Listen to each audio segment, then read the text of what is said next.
Salut, c'est Philippe. Aujourd'hui, on va parler d'électrolyse qui touche fréquemment les installations sanitaires. Alors, qu'est-ce que l'électrolyse? Alors, l'électrolyse, c'est un phénomène électrochimique qui entraîne une dégradation d'un métal en présence d'un autre.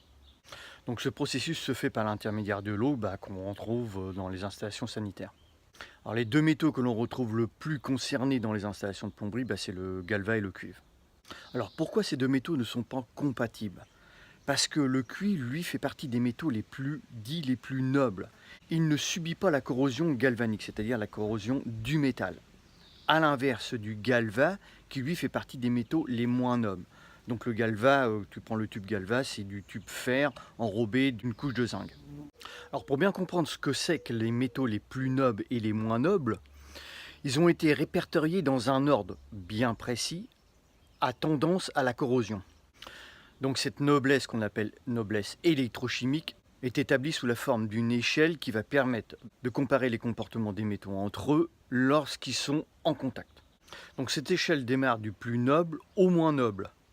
Donc en descendant du plus noble, tu vas trouver l'or, après tu vas trouver la platine, l'argent, le cuivre, le bismuth, l'antimoine, l'étain, le plomb, le nickel, le colbate, le cadmium, le fer, le chrome, le zinc, l'aluminium et le magnésium.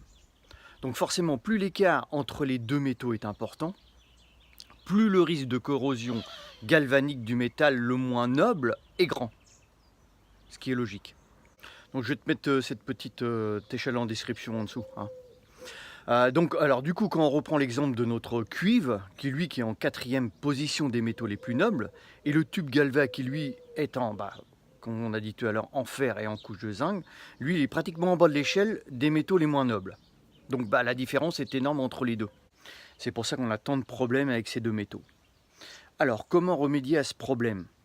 T'as pas 50 000 solutions. Soit que tu élimines complètement le galva de ton installation sanitaire, ou alors séparer ces deux métaux quand ils sont raccordés ensemble. Donc on va y mettre un raccord diélectrique. C'est un raccord en fait qui va vraiment isoler ces deux métaux, qui va les séparer pour éviter ce genre de phénomène et que tu retrouves par exemple sur les ballons d'eau chaude électrique. Il permet d'isoler, en fait, tu mets ça sur ce raccord diélectrique, tu le mets sur ta sortie d'eau chaude de ton ballon, ce qui va permettre de l'isoler. Par exemple, si tu as un branchement en cuivre, ça permet vraiment de l'isoler de ton cuivre.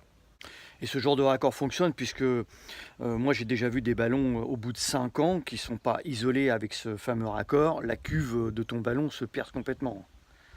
Mais comme je te dis percé, c'est complètement percé. Donc sur ton installation sanitaire, ça va être exactement pareil. Tu vas pouvoir l'isoler avec ce genre de raccord que tu vas mettre entre ton cuivre et ton galva.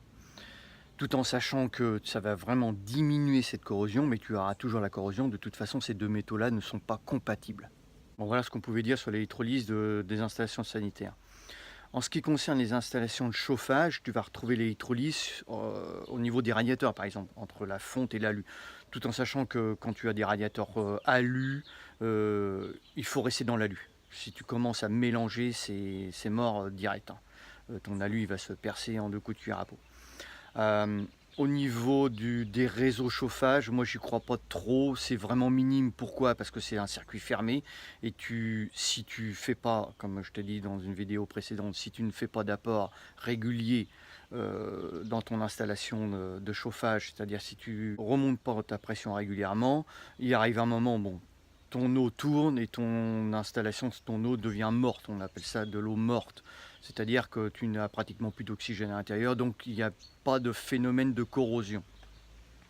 Donc en fait, tu peux à la limite, même dans ton installation chauffage, tu peux avoir par exemple du tube fer, du tube noir, et mettre en bout du tube cuivre pour accorder un radiateur acier par exemple. Ça, il n'y a pas de souci, moi je le fais et ça fonctionne bien.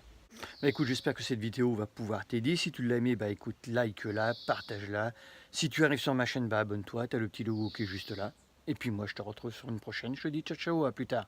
Salut, porte-toi bien.